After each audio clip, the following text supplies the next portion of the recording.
네, 오늘 우리에게 주시는 하나님의 말씀 보도록 하겠습니다. 오늘 우리에게 주시는 하나님의 말씀은 마가복음 1장 1절에서 14절에서 20절 말씀입니다. 이 시간에 교독하도록 하겠습니다. 요한이 잡힌 후 예수께서 갈릴리에 오셔서 하나님의 복음을 전파하여 이르시되 때가 찼고 하나님의 나라가 가까이 왔으니 회개하고 복음을 믿으라 하시더라. 갈릴리 해변으로 지나가시다가 시몬과 그 형제 안드레가 바다에 그물 던지는 것을 보시니 그들은 어부라. 예수께서 이르시되 나를 따라오라. 내가 너희로 사람을 낚는 어부가 되게 하리라 하시니 곧 그물을 버려두고 따르니라. 조금 더 가시다가 세베대의 아들 야고보와 그 형제 요한을 보시니 그들도 배에 있어 그물을 깁는데 함께 하겠습니다. 곧 부르시니 그 아버지 세베대를 품꾼과 함께 배에 버려두고 예수를 따라가니라. 아멘. 오늘 저와 여러분에게 주시는 하나님의 말씀은 제자입니다. 성경을 보면 예수님 주위에는 항상 두 부류의 사람이 있었습니다. 하나는 무리이고 다른 하나는 제자입니다. 그런데 참 재미있는 건 이 두 부류의 사람은 겉으로 보기엔 큰 차이가 없다는 겁니다. 면면을 다 비슷하다라는 것이죠. 하지만 제자와 무리 사이에는 결정적인 차이가 있습니다. 그것은 바로 복음입니다. 예수님께서는 제자와 무리 이 두 부류에게 모두 다 복음을 전하셨습니다. 하지만 무리에게는 복음을 맡기지 않으셨습니다. 예수님은 제자들에게만 복음을 맡겨 주셨습니다. 여기에 결정적인 차이가 존재합니다. 그런데 참 감사한 것은 예수님께서는 저와 여러분을 부르실 때 무리로 부르지 않으시고 제자로 불러주셨다라는 겁니다. 저와 여러분이 무리가 아니라 제자가 되기를 원하신다라는 것이죠. 그래서 저와 여러분에게 복음을 믿고 복음을 살고 복음을 전하게 하셨다라는 겁니다. 그렇기에 저와 여러분은 이 땅 가운데 살아갈 때에 제자로 살아가야 할 사명을 품고 살아가는 사람들입니다. 바라기는 저와 여러분 모두 예수님의 제자로 살아갈 수 있게 되기를 주님의 이름으로 축복합니다. 그렇다고 하면 제자란 누구일까요? 오늘 이 말씀으로 주신 은혜를 함께 나누도록 하겠습니다. 첫 번째입니다. 제자란 누구인가? 제자는 은혜의 사람입니다. 다 함께 따라할까요? 은혜의 사람. 성경을 보면 제자를 설명할 때 여러 가지 많은 단어들로 설명할 수 있지만 그 무엇보다 가장 큰 단어가 바로 은혜입니다. 그래서 은혜의 사람입니다. 오늘 본문에서 예수님은 4명의 제자 베드로, 안드레, 야고보, 요한을 부르셨습니다. 그런데 오늘 본문을 잘 보면 그 어디에도 이들이 먼저 예수님을 찾아갔다라고 하는 내용이 기록되어 있지가 않습니다. 오히려 무엇이라고 기록되어 있죠? 17절 한번 보십시오. 예수께서 이르시되 나를 따라오라. 그리고 20절입니다. 곧 부르시니. 성경은 예수님께서 직접 제자들을 부르셨다라고 말씀합니다. 예수님께서 친히 갈릴리 해변을 지나가시면서 베드로와 안드레, 야고보와 요한을 찾으셨다라는 거죠. 그리고 이들을 자신의 제자로 직접 삼아 주셨다라고 말씀하고 있습니다. 여러분, 이 말씀 안에 담긴 의미가 무엇일까요? 제자는 아무나 되는 것이 아니다라는 겁니다. 저와 여러분이 제자가 되고 싶다라고 해서, 저와 여러분이 예수님의 제자가 되고 싶다고 해서 예수님의 제자가 될 수 있는 게 아니라는 겁니다. 제자됨의 주도권이 저와 여러분에게 있는 게 아니라 예수님께 있다라는 것이죠. 예수님의 제자는 예수님께서 직접 선택하시고 직접 부르신다라는 겁니다. 이런 예수님의 제자 삼는 방법은 다른 성경 구절에서도 이렇게 설명하고 있습니다. 우리 마가복음 3장 13절 말씀 다 함께 한 목소리로 읽어보도록 하겠습니다. 시작. 오르사 자기가 원하는 자들을 부르시니 나아온지라. 여기에서는 더 노골적으로 이야기를 하고 있죠. 예수님께서는 어떤 사람들을 제자로 부르신다라고 말씀하고 있죠? 자기가 원하는 자들을 부르신다. 예수님께서 원하셔서 택한 사람들을 제자로 삼으신다라고 말씀합니다. 즉, 예수님의 은혜를 입은 사람만이 예수님의 제자가 될 수 있다라는 것이죠. 그래서 우리는 이것을 은혜라고 부릅니다. 우리 편에서는 할 수 있는 게 아무것도 없기 때문이지요. 예수님께서 저와 여러분을 선택하시고 저와 여러분을 불러주셨기 때문이라는 거예요. 그런데 더 놀라운 사실 하나가 오늘 말씀 가운데 담겨 있어요. 그건 예수님이 제자로 부르시는 사람들의 면면이 조금은 독특합니다. 오늘 본문에서 예수님이 제자로 부르신 그 사람들의 살던 지역이 어디였죠? 갈릴리 지역이었습니다. 우리가 설교나 성경 공부를 통해서 갈릴리라는 지명 아주 많이 들어서 익숙하시겠지만 사실 이 지역은 당시 유대 사회에서 중요한 장소가 아니었습니다. 이 지역은 이스라엘의 변방, 작은 어촌에 불과했습니다. 오늘날로 치면은 시골 깡촌이라고 부를 수가 있을 것 같아요. 그런데 예수님께서 그곳 가운데 가셨다라는 겁니다. 그리고 그곳에 있는 사람들을 부르셨다라는 것이죠. 그리고 예수님이 부르신 그 사람들의 직업이 무엇이라고 기록되어 있죠? 네, 맞습니다. 어부라고 기록이 되어 있죠. 지금은 그렇지 않습니다. 여러분, 어부 돈 되게 잘 법니다. 그런데 당시 어부는 사회에서 가장 하층민으로 분류되는 사람들이었습니다. 못 배우고 천한 사람들이 이 어부의 직업을 가지고 있었다라는 거죠. 그런데 예수님은 그런 사람들만 선택해서 당신의 제자들로 삼으셨다라는 겁니다. 그리고 오늘 본문에는 기록되어 있지 않지만 다른 제자들도 비슷합니다. 예수님이 부르신 제자들의 대부분은 당시 사회 안에서 비주류에 속하는 사람들이 대부분이었다라는 겁니다. 우리는 이런 예수님의 선택 방법을 통해 예수님의 선택 기준이 세상과는 다르다라는 것을 알 수가 있죠. 세상은 어떤 사람들을 찾습니까? 그리고 어떤 사람들을 부르죠? 세상은 유능한 사람들을 찾고 부릅니다.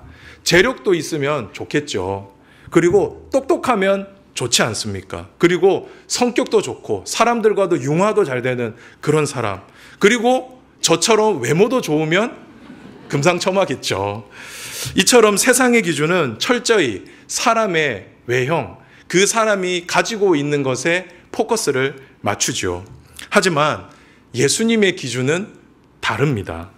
예수님의 기준은 그 사람이 가진 조건과 환경에 있지가 않다라는 거예요. 예수님의 기준은 무엇이죠? 예수님이 원하는 사람. 그것도 세상에서 가장 낮고 천한 사람들을 부르셔서 자신의 제자로 삼으신다라는 겁니다. 왜 예수님이 이런 사람들만 찾아서 부르시는지는 사실 잘 모르겠습니다. 그래서 우리는 이것을 뭐라고 부르죠? 은혜라고 부릅니다. 자격 없는 자들을 찾으시고 부르시는 그 주님의 부르심이 바로 은혜이기 때문이죠. 사랑하는 성도 여러분, 이처럼 제자는 은혜로 시작합니다. 내가 가진 열정, 내가 가진 능력이 예수님의 제자가 되는 조건이 될 수가 없다라는 거죠. 저와 여러분이 은혜로 구원을 받은 것처럼 저와 여러분의 제자됨도 은혜로만 가능하다라는 겁니다. 그런데 그 예수님께서 여기 계신 모든 분들을 예수님의 제자로 부르셨다라는 겁니다. 선택하셨다라는 거예요. 주님이 여러분들을 원하신다라는 겁니다. 얼마나 감사한 일인지 모릅니다. 그런데 많은 분들이 이 사실을 잘 모르시는 것 같아요. 교회에서 다양한 사역들을 하다 보면은 성도님들을 사역으로 콜링을 할 때가 있습니다. 목자로 콜링을 할 때도 있고, 교사로 콜링을 할 때도 있고, 찬양팀, 성가대, 이렇게 여러 가지 다양한 사역들로 콜링을 할 때가 있죠. 그러면 대부분의 성도님들이 이렇게 대답을 하십니다. 목사님, 저는 그럴 만한 자격이 안 됩니다. 아마 여러분들 한 번쯤은 이 말씀 해보셨을 거라고 생각을 합니다. 참 겸손한 대답이죠. 그렇지 않습니까? 자신에게는 그럴 만한 은사나 능력이 없다라는 거예요. 그런데 저는 그렇게 말씀하시는 분들에게 이렇게 답을 드리고 싶습니다. 직접 이렇게 말씀드리지는 못해요. 속으로 대답을 해드리는데 이렇게 대답을 합니다.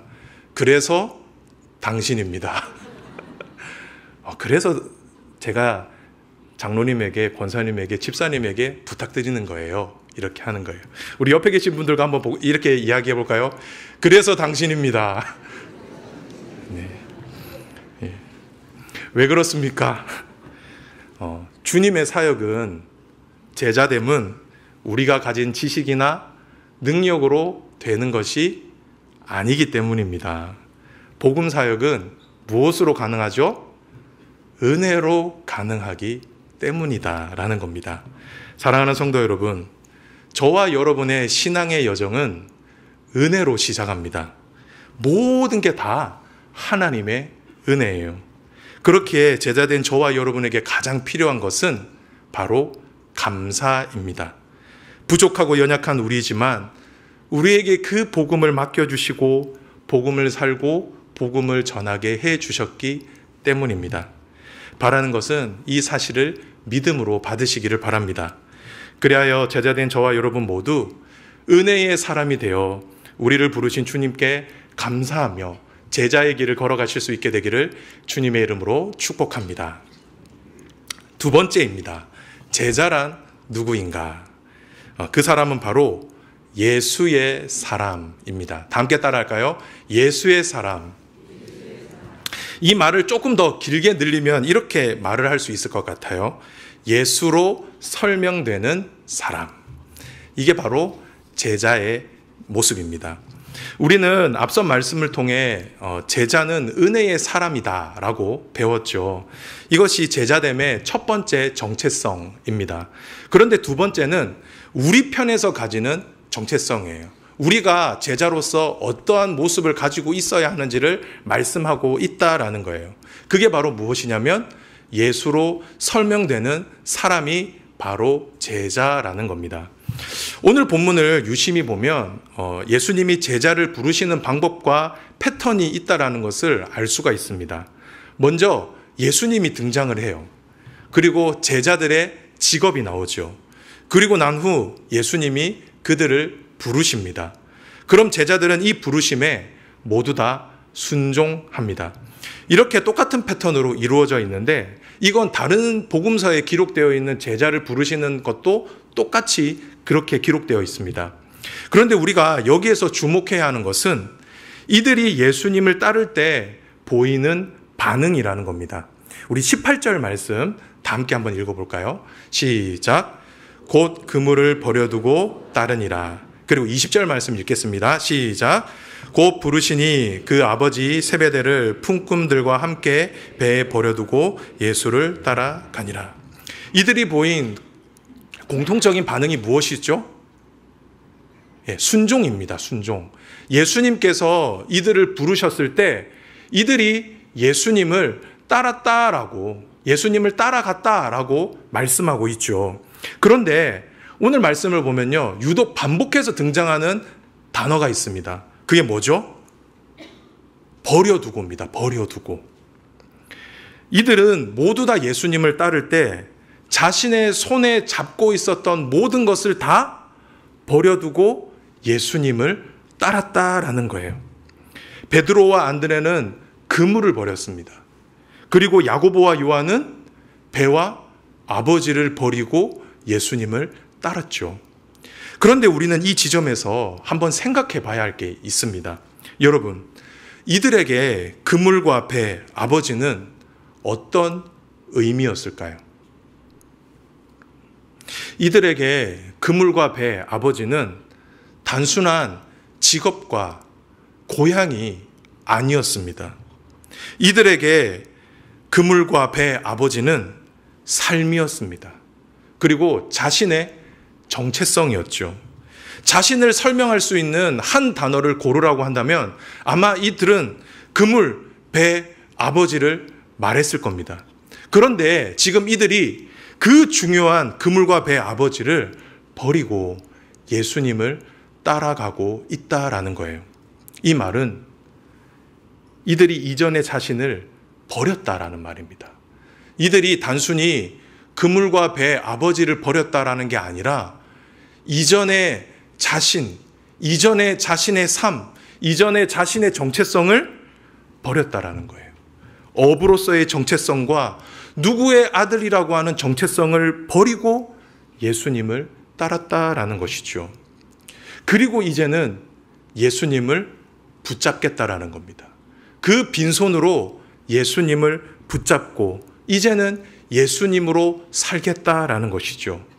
예전에 자신의 정체성이 어부 그물 아버지였다면 이제는 자신의 정체성을 예수님 안에서 찾겠다라는 겁니다. 나의 삶을 예수님 안에서 찾겠다라는 것이죠. 그래서 예수로 설명되는 사람, 예수의 사람인 것입니다. 성도 여러분, 이처럼 예수님의 제자는 예수로 설명되는 사람입니다. 그 사람을 떠올릴 때 더 이상 그 사람의 신분과 배경이 떠오르는 것이 아니라 그 사람을 생각할 때, 그분의 모습을 바라볼 때 예수님이 생각이 나고 예수님으로 설명이 되는 그 사람이 바로 예수님의 제자다라는 거죠. 우리는 이런 제자의 모습, 이런 예수로 설명되는 제자의 모습을 예수님의 또 다른 제자 바울을 통해서 잘 알 수가 있어요. 사실 신약 성경에서 바울만큼 좋은 지방과 학벌을 가진 사람도 없었을 겁니다. 그래서 바울도 자신의 과거를 이렇게 설명을 하고 있습니다. 여러분 한번 잘 들어보십시오. 나는 8일 만에 할례를 받았고 이스라엘 족속이요 베냐민 지파요 히브리인 중에 히브리인이요 율법으로는 바리새인이요 열심으로는 교회를 박해하고 율법의 의로는 뭐라고요? 흠이 없는 자라. 여러분 누가 자신을 설명하는데 이렇게 설명할 수 있겠습니까? 이 말은 자신이 이 세상에서 특별히 유대인 가운데서 얼마나 잘난 사람인지를 보여주고 있는 말이에요. 나는 금수저 출신이라는 거죠.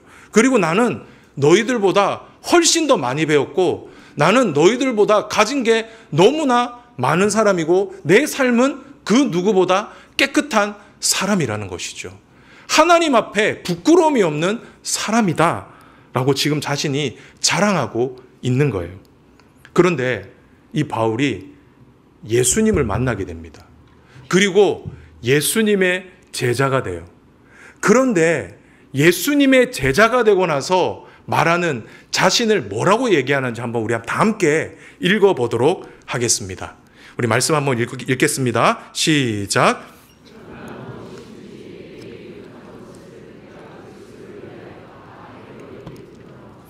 또한 모든 것을 해로 여김은 내 주 그리스도 예수를 아는 지식이 가장 고상하기 때문이라. 내가 그를 위하여 모든 것을 잃어버리고 배설물로 여김은 그리스도를 얻고 그 안에서 발견되려 함이니 내가 가진 의는 율법에서 난 것이 아니요 오직 그리스도를 믿음으로 말미암은 것이니 곧 믿음으로 하나님께로부터 난 의라. 예수님을 만난 바울은 이전에 자신이 의지하던 모든 것을 다 뭐라고 얘기하죠? 잃어버렸다라고 얘기합니다. 그런데 여기서 잃어버렸다라는 말은 제자들처럼 버렸다라고 하는 의미예요. 그리고 바울은 그것을 뭐라고 생각하죠? 자신에게 해가 된다라고 이야기합니다. 이전에 자신을 증명하고 자신을 드러냈던 그 사회적인 모든 모습들이 내가 예수님의 제자로 살아가는데 뭐가 된다고요? 해가 된다라고 합니다. 방해가 된다라는 거죠.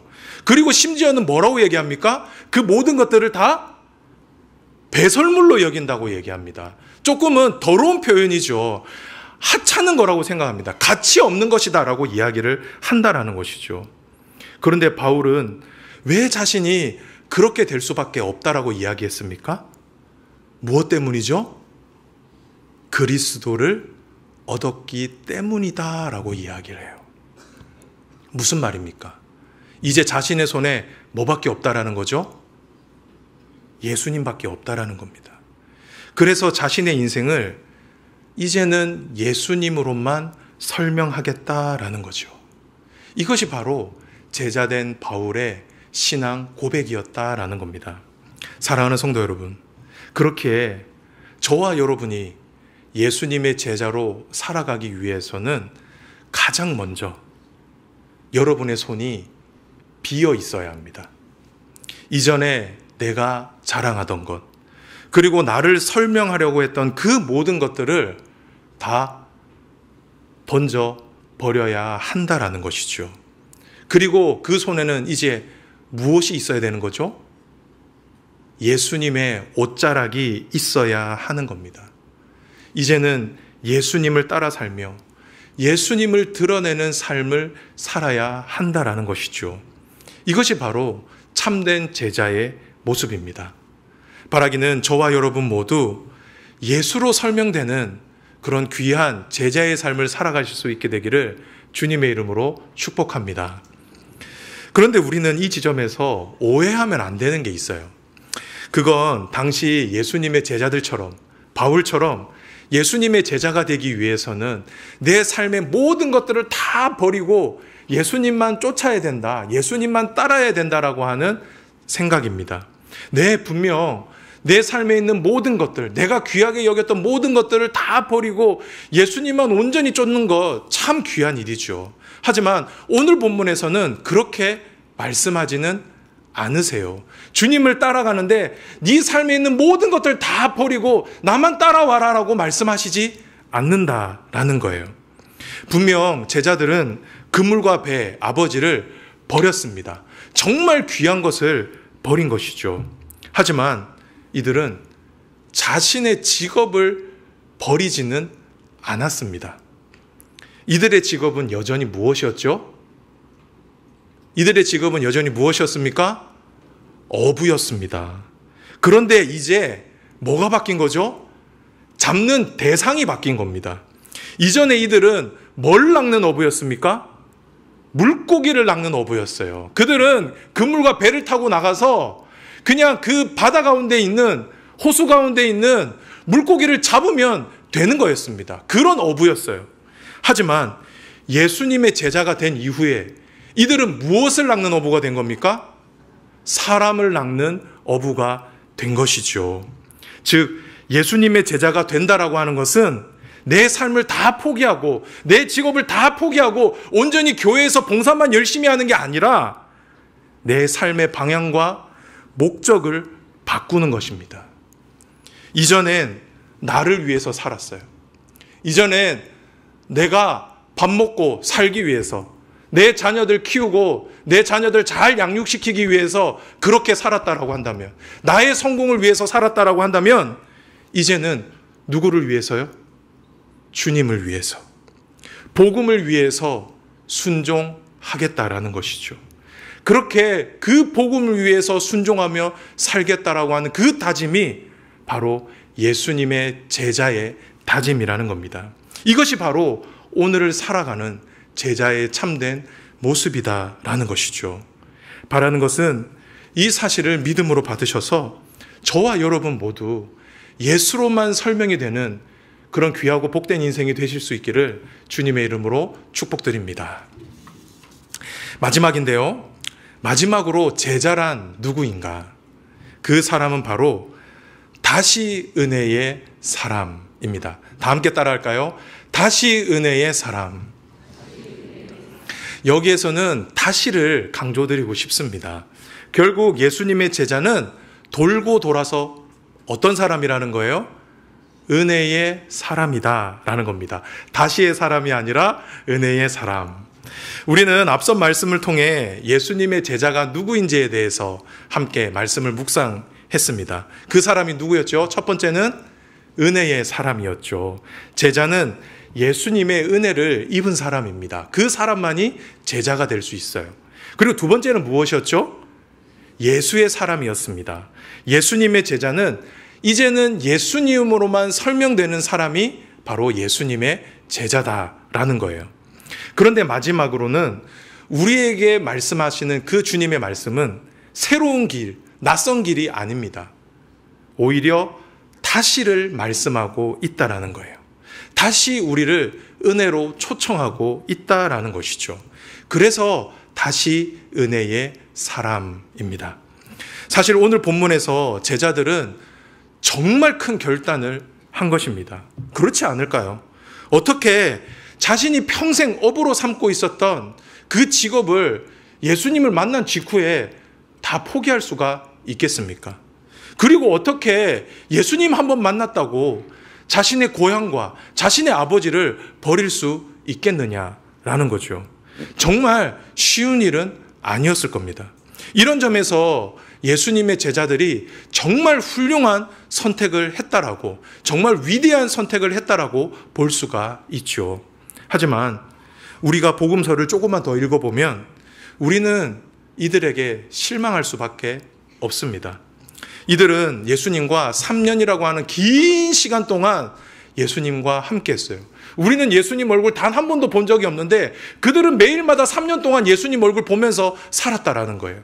그리고 예수님이 가르쳐 주시는 복음을 매일마다 들었습니다. 예수님과 밥도 같이 먹었고요. 예수님과 함께 잠도 잤습니다. 하지만 그들은 예수님을 알지를 못했습니다. 예수님이 가르쳐 주시는 그 복음을 온전히 이해하지 못했다라는 거예요. 그래서 예수님이 이 땅에 오신 목적도 제대로 알지 못했다라는 거예요. 오히려 이들은 길거리에서 누가 큰지를 두고 싸웠던 사람들이었습니다. 사람들이 다 보고 있는 앞에서 누가 큰지, 내가 예수님 앞에서 누가 큰지를 두고 싸웠던 사람들이 바로 예수님의 제자들이었다라는 거예요. 즉 이들의 삶에는 아직까지 놓지 못하는 것이 있었다라는 거예요. 그물과 배, 아버지는 내려놓았는데 아직 자신의 손에 예수님이 아닌 다른 것들이 손에 꽉 쥐어져 있었다라는 거예요.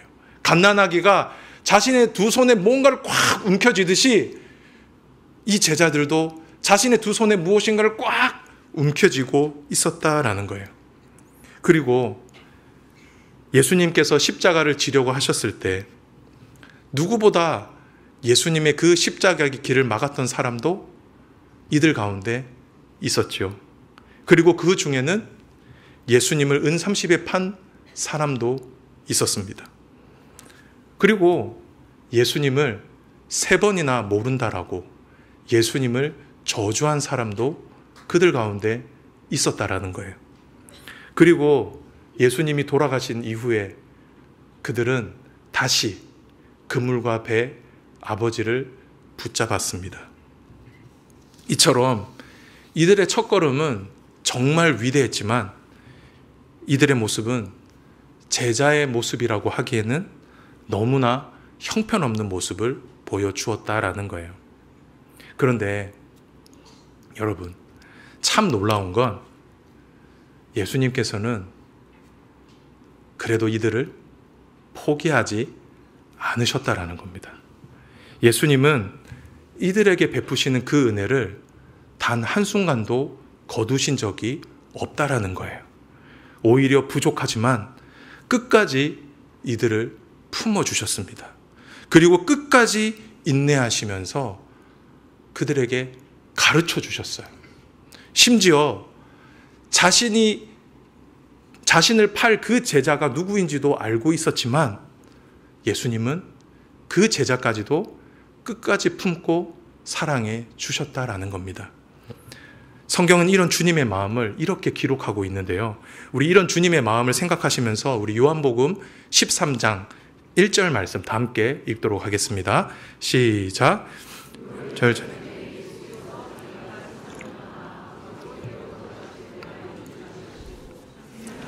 자기 사람들을 사랑하시되 끝까지 사랑하시니라.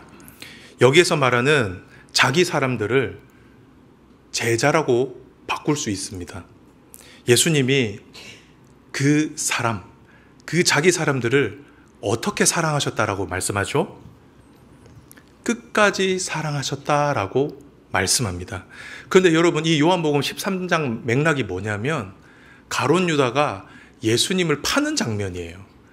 그런데 그 첫 번째 구절이 뭐라고요?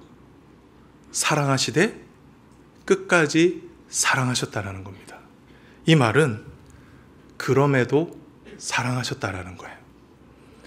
제자들이 자기를 팔 것을 알고 있었지만, 그 시간이 얼마 남지 않았음을 알고 있었지만, 예수님은 그럼에도 불구하고 자기의 제자들을 사랑하셨다라는 겁니다. 그래서 결국에 어떻게 하셨죠?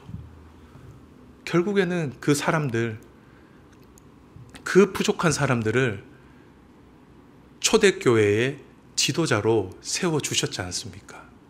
우리 주님은 그 제자들을 포기하지 않으셨다라는 것이죠. 그래서 다시 은혜입니다. 제자의 제자됨이 우리 안에 있는 게 아니라 우리의 실력과 우리의 능력과 우리의 열심에 있는 게 아니라 돌고 돌아서 무엇이라는 거죠? 다시 은혜라는 겁니다. 결국 주님의 은혜라는 것이죠. 사랑하는 성도 여러분, 그런데 저와 여러분도 마찬가지 아닐까요? 우리도 예수님을 따른다라고 하지만, 열심히 삶 공부 듣고 제자 훈련 열심히 받았다라고 하지만, 우리의 삶도 사실 제자들과 별반 다르지 않다라는 겁니다. 예수님을 따른다라고 하면서 여전히 내려놓지 못한 그물과 배, 아버지가 우리의 손에 한가득 남아있죠. 우리의 양손에 무거운 것들이 너무나도 많기 때문에 예수님을 따르기가 어려운 겁니다. 불편한 것이죠. 여러분, 왜 예수님 믿는 게 어렵습니까? 그거는 내가 들고 있는 게 너무 많아서 그래요. 내가 내 손에 쥐고 있는 것 너무나 많기 때문에 그거 다 들고 예수님 따라가려고 하니까 너무나 불편하고 힘든 겁니다. 우리의 모습이 제자의 모습들과 별반 다르지 않다라는 거예요. 그리고 때로는 우리의 삶에서도 예수님을 부인하는 적이 얼마나 많습니까? 베드로처럼 우리는 예수님을 직접적으로 부인하지는 않겠죠. 그런 핍박을 받고 있지는 않지 않습니까? 하지만 이 세상을 살 때 제자라고 하는 직함, 성도라고 하는 그 직함을 떼고 살아갈 때가 너무나도 많다라는 거예요.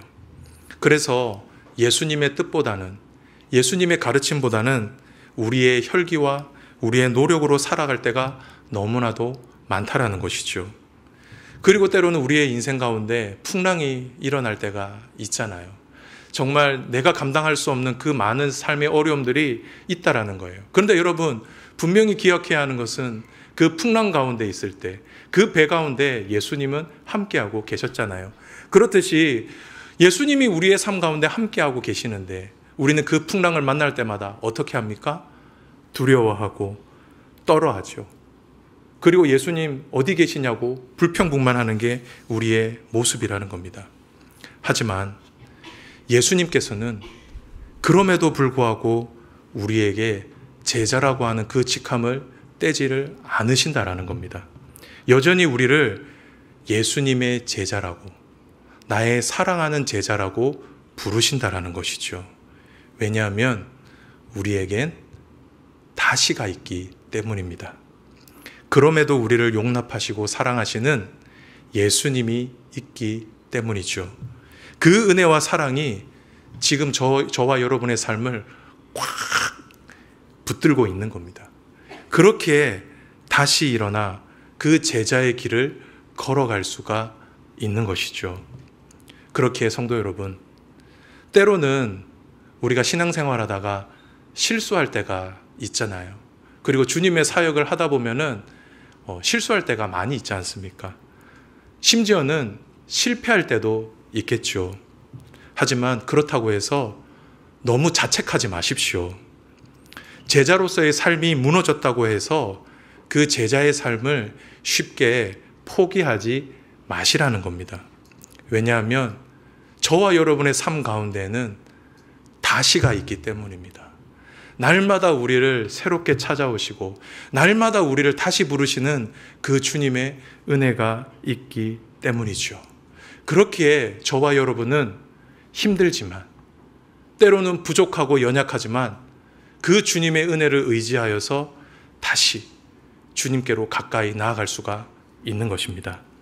바라는 것은 이 사실을 믿음으로 받으시길 바랍니다.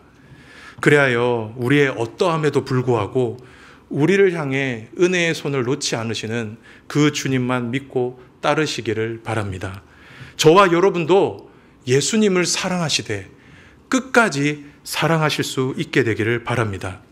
그렇게 할 때 저와 여러분들의 삶 가운데 부어지는 놀라운 주님의 은혜가 있을 것입니다. 그리하여 예수님의 참된 제자로서 복음을 믿고 복음을 살고 복음을 전하는 예수의 참된 제자로서의 삶을 살아가실 수 있게 되기를 주님의 이름으로 축원드립니다. 말씀을 맺습니다. 오늘의 말씀 제자였습니다. 오늘 저와 여러분은 예수님의 제자가 누구인지에 대해서 함께 묵상해 보았습니다. 그 사람이 누구였습니까? 첫 번째는 은혜의 사람이었죠. 두 번째는 무엇이었습니까? 예수의 사람. 세 번째는 무엇이었죠? 다시 은혜의 사람이었습니다. 바라는 것은 이 사실을 믿음으로 받으셔서 오늘날 주님이 찾으시는 참된 제자의 삶을 살아가는 저와 여러분이 되시기를 주님의 이름으로 축원드립니다. 아멘. 우리 시간 말씀을 기억하면서 우리 이 찬송하면서 나아가겠습니다. 하나님 아버지 감사합니다. 세상의 많은 사람 중에 우리를 예수님의 제자로 불러주시고 우리에게 은혜를 베풀어 주시니 감사드립니다. 하지만 우리는 예수님의 제자들처럼 너무나 쉽게 넘어지고 실패할 때가 많습니다. 때로는 세상 가운데 주님을 부인할 때도 많습니다. 하지만 그럼에도 우리에게 다시 은혜를 베풀어 주시고 우리로 제자의 길을 걷게 하시니 감사드립니다. 하나님, 오늘 주신 말씀에 의지하여 나아가오니 우리 모두를 주님의 제자로 삼아 주옵소서. 그리하여 이 세상 속에 살아갈 때에 복음을 믿고 복음을 살고 복음을 전하는 참된 제자의 삶을 살게 하시고 고난과 역경 가운데서도 끝까지 믿음을 잃지 않고 주님만 따르는 참된 제자의 길을 걸어갈 수 있도록 은혜 내려 주시옵소서.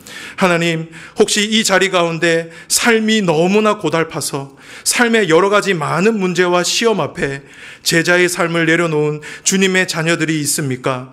주님께서 다시 은혜를 허락하여 주셔서 주님 안에서 다시 일어나게 하여 주옵시고 제자의 길을 다시 걸어갈 수 있도록 은혜 내려 주시옵소서. 이 시간 주님 앞에 나올 때 귀한 예물을 드리는 주님의 자녀들을 기억하여 주시고 하늘의 신령한 것과 땅의 기름진 것으로 충만히 채워 주옵소서. 특별히 마라톤 주일을 맞아 마라톤 제잔을 후원하기로 결단하는 주님의 자녀들을 기쁘게 받아주시고 그 도움의 손길 가운데 귀한 열매가 많이 맺힐 수 있도록 은혜 내려 주옵소서. 이 모든 간구를 우리 주 예수 그리스도의 이름으로 기도드립니다. 아멘. 주의 복을 받겠습니다. 지금은 주 예수 그리스도의 은혜와 하나님 아버지의 지극하신 사랑하심과 성령 하나님의 감화감동 교통하심이 예수님의 참된 제자로 서기를 소망하는 샘물의 모든 성도들 머리 위에와 마라톤 복지재단 가운데 지금부터 영원까지 함께 있을지어다. 아멘.